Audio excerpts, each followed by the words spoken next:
कमरे में सन्नाटा था। सिर्फ एक दिया जल रहा था। उसकी लो हवा में कांप रही थी।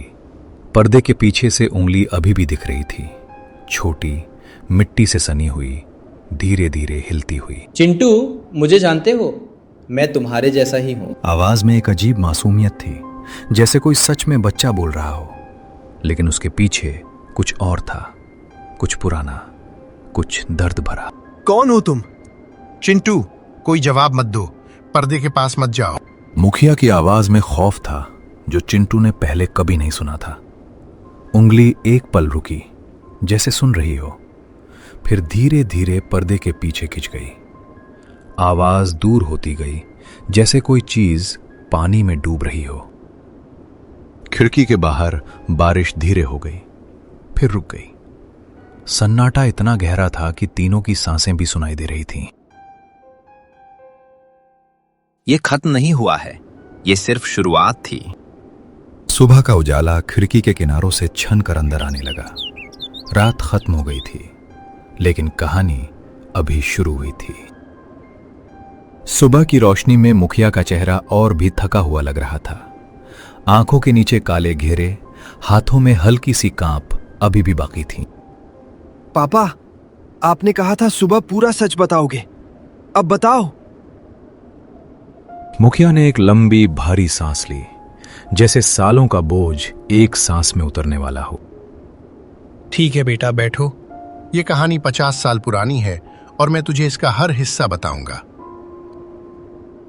बाहर सूरज की कमजोर किरणें गांव की गलियों पर पड़ रही थीं, लेकिन मुखिया के कमरे में अभी भी एक ठंडी छाया थी, जैसे रात पूरी तरह गई ना हो।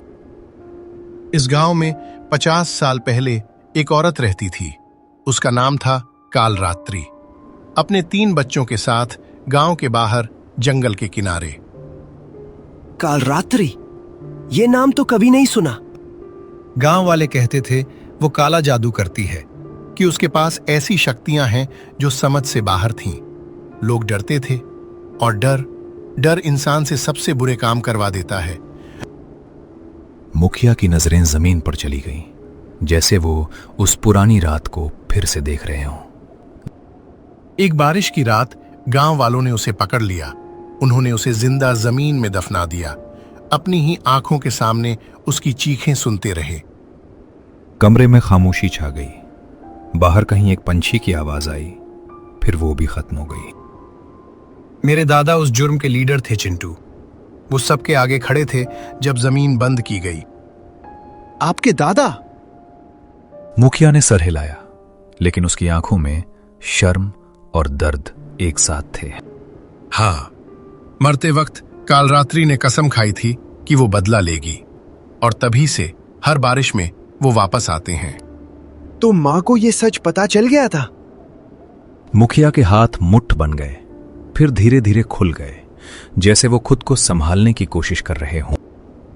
हाँ, मुझे डर था वो ये सब जान जाएगी और गांव छोड़ देगी, या कुछ ऐसा कर देगी जिससे सब बिगड़ जाए।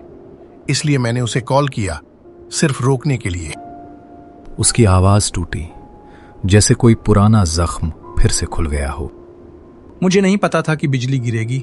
मुझे सिर्फ ये पता था कि मैं उसे बचाना चाहता था, और मैं नहीं बचा पाया। आंसू मुखिया की आंखों से बह आए, लेकिन उसने उन्हें रोकने की कोशिश नहीं की। 13 साल का बोझ आज एक साथ उतर रहा था। मैं अपने दादा के गुनाह का भार उठा रहा हूं बेटा, इतने सालों से। और शायद यही वजह है कि ये सब अभी तक खत्म नहीं हुआ। और मां का इस सब से क्या कनेक्शन था? वो तो बाहर से आई थी। ये सवाल बाबा भैरव से पूछो बेटा। मुझे लगता है उन्हें पूरा सच पता है, उससे ज्यादा जो मैं जानता हूं। चिंटू घर से निकला। गांव की गलियां दिन के उजाले में भी अजीब तरह से खामोश थी। लोग अपने दरवाजों पर खड़े चिंटू को देख रहे थे, कुछ हमदर्दी से, कुछ डर से। रास्ता जंगल की तरफ जाते ही तंग होता गया। घास फूस ज्यादा होने लगी, पेड़ करीब आने लगे। हवा में मिट्टी और पुरानी लकड़ियों की खुशबू थी। झोपड़ी के अंदर धुआं था, हल्का और खुशबूदार।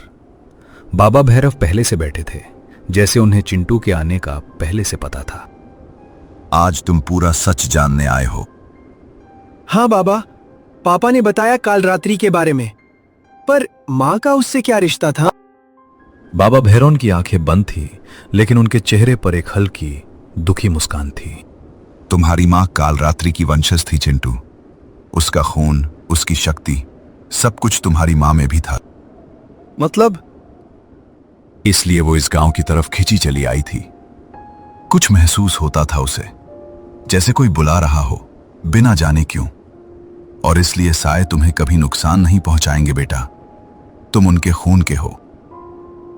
चिंटू को उंगली याद आई जो पर्दे के पीछे से निकली थी। इतनी मासूम, इतनी बचपनी। अब उसका मतलब समझ आने लगा था। और राहुल भैया, वो उस रात बाहर क्यों थे? क्योंकि राहुल भी काल रात्रि का वंशज है। वो और तुम्हारी माँ दूर के रिश्तेदार थे। दोनों को शायद पता नहीं था शुरू में, लेकिन कुछ खून का रिश्ता होता है जो खुद ब खुद खींचता है। दोनों मिलके उस रात गांव का राज खोलने वाले थे। और आप बाबा, आप कौन हैं? एक पल के लिए बाबा भैरव की आंखों के पीछे कुछ चमका, एक रोशनी जो इंसानी नहीं लगती थी। मैं काल रात्रि का बड़ा बेटा हूं चिंटू।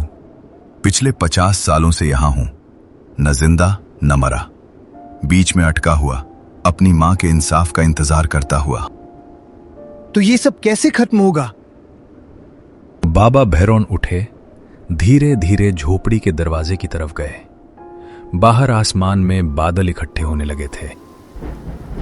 एक ही रास्ता है, जमीन में जो दबा है उसे निकालना होगा। क्या दबा है जमीन में? मेरी मां का तावीज। जब उन्हें दफनाया गया, ये उनके साथ ही रह गया। उनकी शक्ति, उनका गुस्सा, सब उस तावीज में बंध गया। जब तक वो जमीन के नीचे है, उनका गुस्सा शांत नहीं होगा। कहाँ है वो जगह? बाबा भैरव ने चिंटू की तरफ देखा और उसकी आंखों में एक गहरा दर्द था। वही पुराना पेड़ जहां तुम्हारी मां की मौत हुई थी, वही जगह है। तुम्हारी मां अनजाने में वही जगह पर गई थी जहां सब कुछ शुरू हुआ था। चिंटू को लगा जैसे जमीन उसके पैरों के नीचे से खिंच गई हो। वही जगह जहां उसकी मां की राख बनी थी, वही जगह जहां 50 साल पहले एक और मां ने अपनी जान दी थी। आज रात बारिश से पहले वहां जाओ, अपने पिता और राहुल को साथ ले जाओ। तीनों का होना जरूरी है। मुखिया का खून जिसने जुर्म किया, काल रात्रि का खून जिसने दर्द सहा, और तुम जो दोनों के बीच खड़े हो। आसमान धीरे धीरे काला होता गया। पेड़ जो दिन में भी उदास दिखता था, अब और भी भयानक लग रहा था, जैसे उसकी जड़ों में कुछ दफन हो जो अभी भी सांस ले रहा हो। तीनों, चिंटू, मुखिया और राहुल, पेड़ के पास पहुंचे। मुखिया के कदम धीरे हो गए जब वो उस जगह के करीब आए। ये वही जी जगह है जहां नव्या की... उसकी आवाज टूटी। वो आगे नहीं बोल पाया। हमें जल्दी करनी होगी, बारिश शुरू होने से पहले। तीनों ने हाथों से जमीन खोदनी शुरू की। मिट्टी नरम थी, जैसे वो खुद भी इंतजार कर रही हो कि कोई आकर इसे खोले। कुछ देर बाद चिंटू के हाथ किसी चीज से टकराए। यहां कुछ है। पहले हड्डियां निकली, पुरानी, मिट्टी से ढकी हुई, हल्की सी सफेद चमक के साथ। फिर एक पुराना फटा हुआ कपड़ा, किसी जमाने में शायद रंग बिरंगी रही होगी, अब सिर्फ मिट्टी का रंग रह गया था। खोदते रहो, वो यहीं होगा। तभी दूर से गांव की तरफ से आवाजें आने लगी, भारी, गहरी, धीरे धीरे करीब आती हुई। बाम बाम बाम। वो आ रहे हैं, जल्दी करो। पहली बूंद गिरी, फिर दूसरी, फिर बारिश पूरी तरह शुरू हो गई, तेज, ठंडी, जैसे आसमान खुद रोता हो। बिजली कड़की, पूरा आसमान एक पल के लिए सफेद हो गया। गांव की तरफ से साए निकलने लगे, छोटे, धीरे चलते, लेकिन उनकी संख्या बढ़ती जा रही थी। मिल गया। चिंटू ने मिट्टी में से एक पुराना तावीज निकाला। काला धागा समय के साथ भूरा हो गया। एक छोटा सा अजीब आकार का पत्थर उसके साथ बंधा हुआ। जैसे ही चिंटू ने तावीज अपने हाथ में लिया, दुनिया जैसे रुक गई। बारिश की बूंदें हवा में थर गईं, एक पल के लिए जैसे समय खुद ठहर गया हो। साए अपनी जगह पर जम गए। उनकी शक्लें पहली बार साफ दिख रही थीं, दुखी, थकी हुई, इंसाफ की तलाश में। ये क्या हो रहा है? पेड़ के पीछे से एक रोशनी उभरी, हल्की, गर्म, किसी दिए की लौ जैसी। रोशनी के बीच से नव्या का साया निकला, पहली बार बिल्कुल साफ, बिल्कुल वही जैसी चिंटू उसे याद करता था। शुक्रिया बेटा, तुमने वो कर दिया जो मैं नहीं कर पाई। माँ! चिंटू की आंखों में आंसू आ गए, लेकिन उसके होंठों पर हल्की सी मुस्कान थी। नव्या का साया मुस्कुराया, एक आखिरी बार, गर्मजोशी से भरा हुआ। फिर धीरे धीरे रोशनी की तरह वो हवा में घुलने लगी। उसकी शक्ल धीरे धीरे मिट गई, जैसे वो कभी यहां थी ही नहीं। लेकिन उसका प्यार पीछे रह गया। साए भी एक एक करके रोशनी में बदल गए और गायब हो गए। बारिश धीरे धीरे कम होने लगी। सुबह हुई, आसमान साफ था, नीला, बिना एक भी बादल के। सूरज की किरणें गांव की गलियों में फैली और हवा में पहली बार हल्का ताजा एहसास था, जैसे गांव ने कई सालों बाद पहली बार सांस ली हो। चिंटू और मुखिया घर के बाहर खड़े थे, दोनों खामोश, लेकिन उनकी खामोशी में एक राहत थी जो पहले कभी नहीं थी। ये खत्म हो गया बेटा, हमेशा के लिए। माँ को इंसाफ मिल गया। दोनों ने एक दूसरे को देखा। लंबी खामोशी के बाद दोनों की आंखों में हल्का सुकून था और दोनों मुस्कुराए, पहली बार बहुत दिनों में। कैमरा धीरे धीरे जंगल की तरफ बढ़ता है, जहां बाबा भैरव की झोपड़ी थी। दरवाजा खुला था, हवा में हल्का सा हिलता हुआ। अंदर कोई नहीं था, झोपड़ी पूरी तरह खाली थी, जैसे कभी कोई यहां रहा ही ना हो। बाबा भैरव अपनी मां की तरह अब आजाद हो गए थे।